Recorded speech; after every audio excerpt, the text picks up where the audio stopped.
Jokowi, Deddy Mulyadi, dan sisi gelap kepemimpinan populis. Kemunculan Gubernur Jawa Barat Deddy Mulyadi dalam berbagai platform media sosial, baik YouTube, Instagram, Twitter, Facebook hingga TikTok akhir-akhir ini, banyak memantik perdebatan soal kepemimpinan populis. Pasalnya, memorabilia masyarakat seolah dikembalikan pada 13 tahun ke belakang, kala pertama kali menyaksikan kemunculan Jokowi ke panggung nasional lewat Pilkada DKI Jakarta 2012. Saat itu, Jokowi berhasil membangun citra positif di mata publik sebagai pemimpin sederhana dan merakyat dengan narasi dirinya terpisah dengan kelompok elit karena tidak lahir dari keluarga berlatar belakang militer, kiai atau presiden sebelumnya yang eksis dalam politik nasional.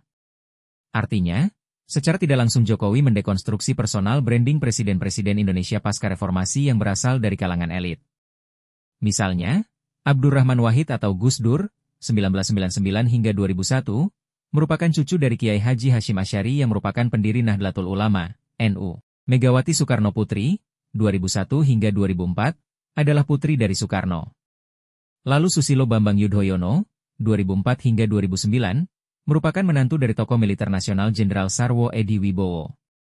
Tidak hanya personal branding, Jokowi juga aktif mempersonifikasikan kebijakan populisnya, mulai dari melakukan negosiasi dengan pedang kaki lima kala masih menjadi wali kota Surakarta, mempromosikan proyek mobil SMK, rutinitas belusukan dari gang ke gang hingga tanpa ragu masuk ke gorong-gorong lengkap dengan pakaian korpri untuk meninjau saluran air kala menjadi Gubernur DKI Jakarta. Aktivitas Jokowi ini dengan cepat mendapatkan engagement dari para pengguna media sosial dengan keterbelahan interaksi pro dan kontra.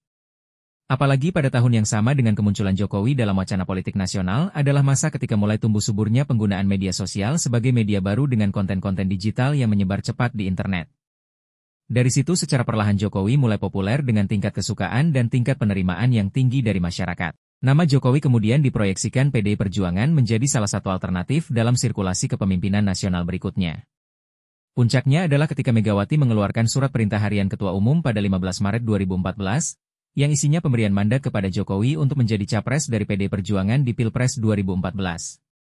Dan tentu saja, sisanya adalah sejarah. Populisme Deddy Mulyadi. Kiprah politik Deddy Mulyadi sejatinya tidak jauh berbeda dengan Jokowi. Mereka sama-sama pernah memimpin wilayah kota, kabupaten. Jokowi pernah menjadi wali kota Surakarta, 2005 hingga 2012, sementara Deddy Mulyadi pernah menjadi Bupati Purwakarta, 2008 hingga 2018. Pun pada tingkat pemerintahan yang lebih tinggi keduanya juga sama-sama pernah menjabat gubernur. Jokowi mantan Gubernur DKI Jakarta, 2012 hingga 2014, sementara Deddy Mulyadi Gubernur Jawa Barat saat ini. Perbedaan paling mencolok antara keduanya terkait pengalaman aktivisme. Jokowi hanya punya jejak aktivisme kala menjadi anggota mahasiswa pecinta alam, Mapala. Sementara Deddy Mulyadi sejak mahasiswa adalah seorang aktivis yang juga pendiri organisasi mahasiswa Himpunan Mahasiswa Islam, HMI, Cabang Purwakarta. Selain itu, jejak Deddy Mulyadi yang pernah menjadi anggota DPRD dan DPR RI menjadi pembeda lain. Jokowi tidak pernah menjadi anggota legislatif. Namun, pada konteks membranding diri, persona politik Jokowi dan Deddy Mulyadi sebagai pemimpin populis nyaris sama dengan memanfaatkan media digital untuk mengkonstruksi citranya. Secara sederhana, menurut Mude, 2004, populisme dapat dipahami sebagai gerakan yang memanfaatkan sentimen kerakyatan untuk melawan status quo elit. Pun akhir-akhir ini kita menyaksikan Deddy Mulyadi banyak melakukan kebijakan kontroversi dengan pendekatan populisme. Ia mengincar sisi-sisi psikologis masyarakat dengan retorika sederhana dan emosional untuk mendapatkan perhatian banyak orang.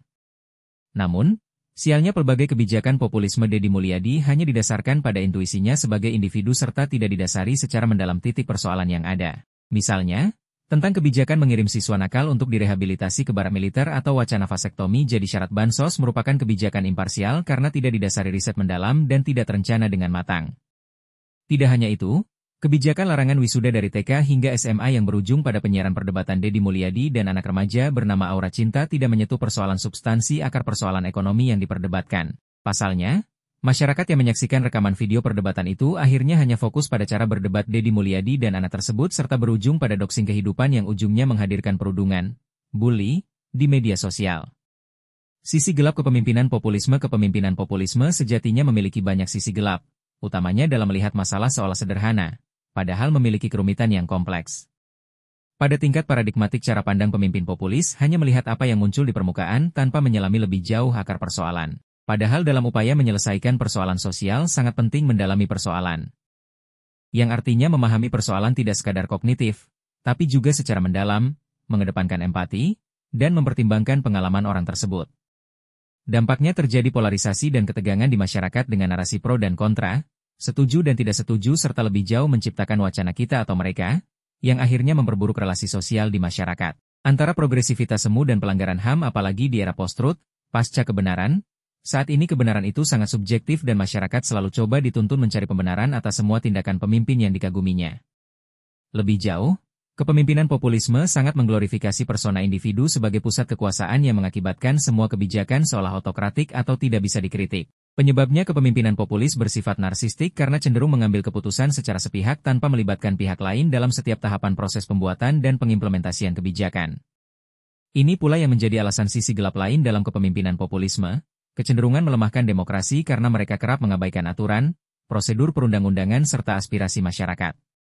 Terima kasih telah menonton. Bagaimana pendapat Anda? Kirim masukan di kolom komentar.